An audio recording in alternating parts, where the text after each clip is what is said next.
Hi மக்களே. College first year படிக்கும்போது எனக்கு வந்து ஒரு அன்ஃபர்கட்டபிள் எக்ஸ்பீரியன்ஸ் இருக்கு மக்களே. என்னன்னா, போயிட்ரி காம்படிஷன் நடந்துச்சு. கவிதை போட்டி எல்லாரும் பேர் கொடுத்துருந்தாங்க. அப்புறம் வந்து கிளாஸ் நடந்துட்டு இருந்துச்சு, மேக்ஸ் கிளாஸு. அப்போ வந்து மேம் கேட்டாங்க, தரணி மேம்னு அவங்க பேர்.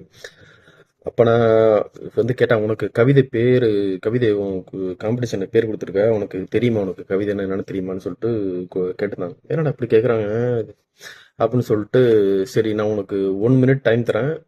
ஆனால் கவிதையில் என்னால் இலக்கிய நடையில போக முடியாது, என்னால் இது பண்ண முடியும், கவிதையை என்னால் எக்ஸ்போஸ் பண்ண முடியும், என்னால் ஒரு அட்லீஸ்ட் ஆவரேஜாக என்னால் பண்ண முடியும். என்னடா இப்படி சொல்கிறாங்கன்னு சொல்லிட்டு, சரி 1 மினிட்ல ஒரு டாபிக் தருவேன், ஜஸ்ட் 1 மினிட் தான் டைமு. அந்த 1 மினிட்ல எனக்கு கவிதையை சொல்லணும்னு சொல்லிட்டு தீக்குள் பூத்த பூன்னு சொல்லிட்டு ஒரு டாபிக் கொடுத்தாங்க. கிளாஸ் முன்னாடி வந்து நில்லு அப்படின்னு சொல்லிட்டு சொன்னாங்க. சரின்னு சொல்லிட்டு 1 மினிட்ல க என்னோட ஓன் பேபி கஷ்டப்பட்டு நானே யோசிச்சு இது பண்ணது. அஹ், யாரோ பெரும் வெளிச்சத்திற்காக தீப்பெட்டி தொழிற்சாலையில் வேலை செய்யும் குழந்தைகள் கூட ஒரு வகையில் தீக்குள் புத்த பூதான்னு சொல்லிட்டு சொன்னேன். ஹோல் கிளாஸே கிளாப் பண்ணுச்சு. இது ஒரு சாதாரண சில்லி விஷயம் தான், பட் இருந்தாலும் ஏன் இந்த விஷயத்த சொல்றேன்னா, சில நேரத்துக்கு நம்ம லைஃப்ல வந்து நம்ம லைஃப் அப்படியே ஒரு ஒரு அப்கிரேட் பண்ணதுக்கு ஏதாவது ஒரு சான்ஸ் வரும்.